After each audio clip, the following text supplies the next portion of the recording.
namely that central powers are being taken back from the region of Catalonia. That was announced by the Spanish Prime Minister, Mariano Rajoy, a little earlier on today. So that is where we are right now. He's saying he cannot accept those measures. Carlos Puigdemont saying that the measures announced by the Spanish government, namely that powers be taken back from him and from his ministers in the regional government, he says that is unacceptable. Well, to talk to us more, I'm joined here in the studio by Jean-Marc SANCHEZ, who is a Franco-Spanish lawyer and also the founder of the Franco-Spanish Commission at the Paris Bar. Thank you very much indeed. Good evening, for coming to see us again.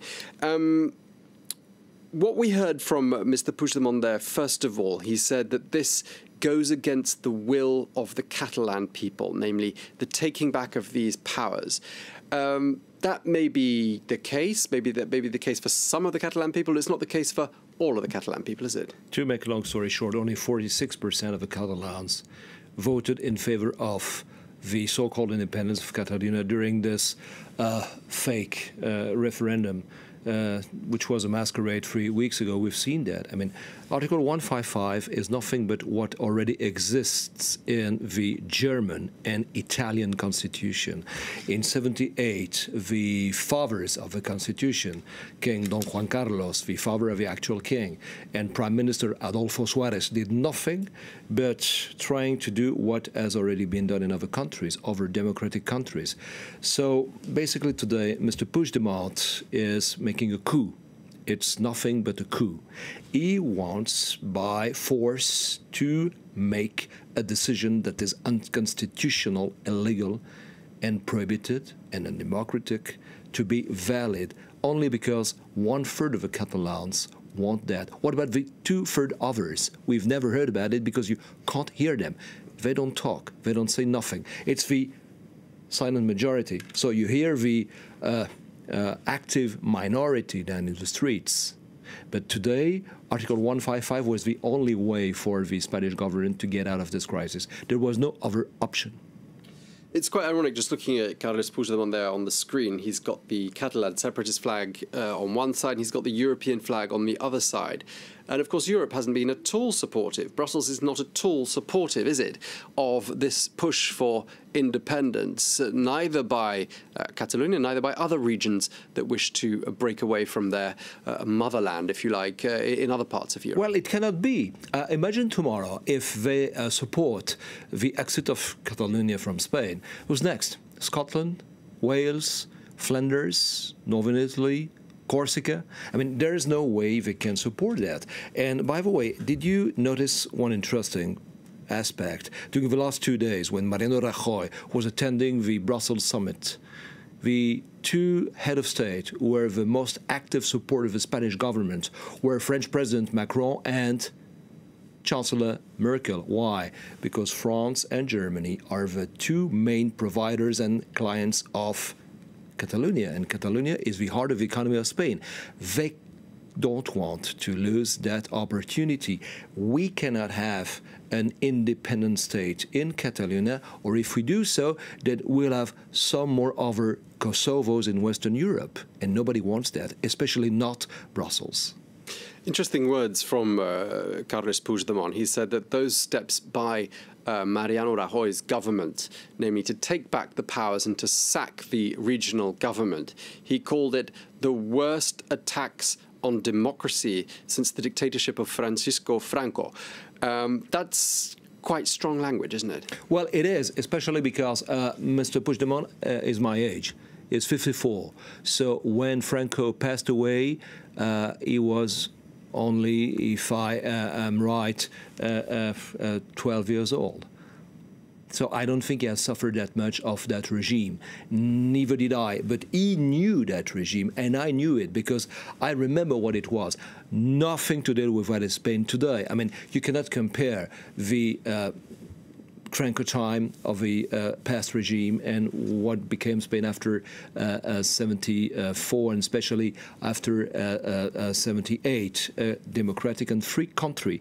So we must be very careful about this kind of comparison. There is nothing in common between what were the time before and what is the reality today. When Mr. Puigdemont says that, he's doing nothing but provocation, and this is what he wants. He wants to win the media war. Actually, he did not declare the independence so far. He said yes, then he said no, then he said maybe, then who are we and where are we now? We don't know. Okay. Well, we're going to cross quickly to Barcelona, where we can speak to our correspondent there, Sarah Morris. Sarah, we've seen sort of close to 500,000 people out on the streets in Barcelona today, and I'm just wondering how the crowds reacted to what the president of the region had to say. Well, it was interesting because a cheer went up when he finished his speech, particularly for the criticisms of the Spanish government for intervening in the region. But he didn't actually say in that debate that he would declare independence unilaterally. And that had been something that many of the protesters today in that earlier demonstration, and even here in the square, had been talking to me about. They said that they didn't feel that there was possibility now of dialogue with Spain. It was interesting, though, that they did cheer those words. They did cheer, and you can hear them behind me. I'm outside the government palace, and basically inside the speech was going on, and outside people were following it on their mobile phones, basically, and really cheering particularly those messages in English that he addressed at the European Union, and particularly at European citizens. Lots of people feel, they say that they're very disappointed that the European leaders have come out so strongly in support of Mariano Rajoy and the upholding of the Spanish constitution. They say that they always thought that they would be allowed into the European Union. A few people saying that they don't now care if they're shut out of the European Union in an independent Catalonia. They feel that that is worth it. They should push forward for dignity and for the sake of creating that independent republic that they dream about. Yeah, it's amazing. Those crowds out there on the streets of Barcelona, huge numbers.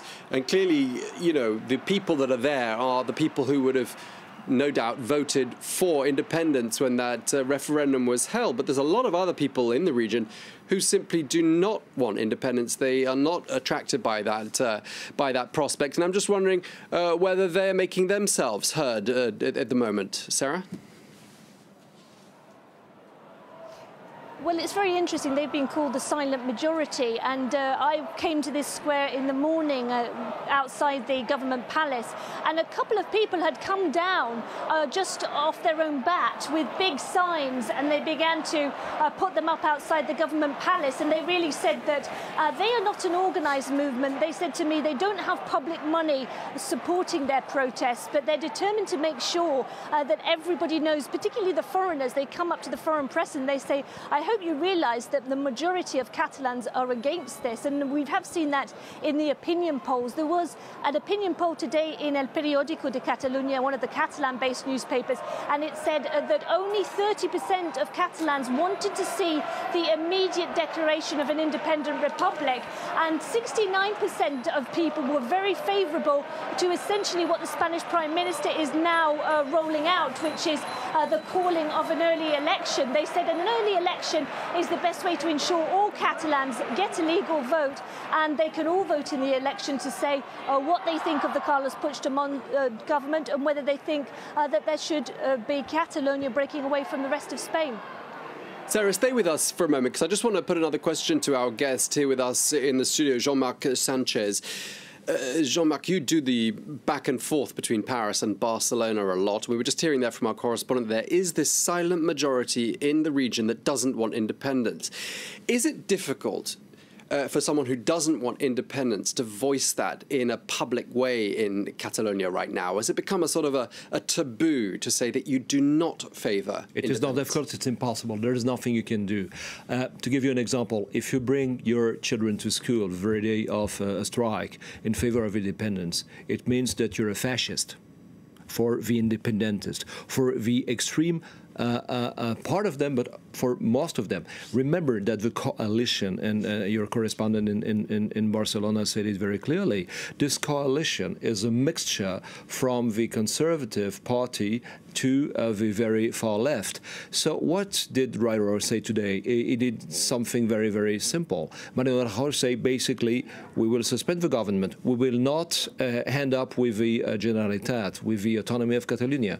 We will call for new elections, and in the meantime, we will do the day-to-day business as usual, because this history is over now. This has gone too far and for too long. Catalans are fed up, and this will have major financial and political consequences. Just one interesting thing. 2 days ago, I was in Barcelona. We had a live interview with your colleagues on France 24 in French and English.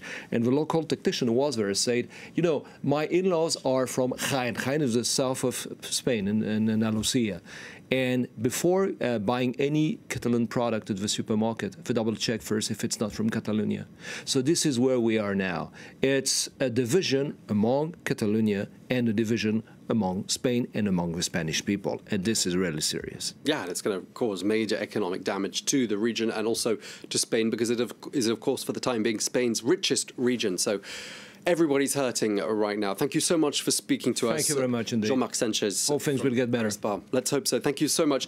Let's cross back now to Sarah Morris, who's there in the heart of Barcelona. And Sarah, I just want to ask you, you know, is there a feeling that things could turn nasty? I mean, were you feeling that this was a crowd that was clearly very motivated, but did you feel that there was anger in the air and that things could deteriorate from here, do you think, Sarah? Very much so. I think there is tension. We've been talking about the fact that lots of people in Catalonia are very divided, even families and friends, and it's become a bit of a taboo subject. But this has really heightened up tensions. And in this square behind me this morning, a couple of people came almost to blows. They started shouting at each other. There were independence flags. There was a couple of Spanish flags. There was really quite a nasty atmosphere there. And in that major demonstration that has just gone on in favour of independence, it was very peaceful. People were talking about how peaceful it was. But there was a lot of anger at what they felt were the Spanish institutions. And lots of people said to me, we are prepared to occupy buildings to make sure that the Carles Puigdemont government and the other government members in Catalonia can't be removed from their posts. People were talking about people camping out inside public buildings. People were saying they're going to send in the tanks and we will resist. People were saying that they would be prepared to go on a general strike if necessary, even if it would hurt the Catalan economy. They would stop the factories.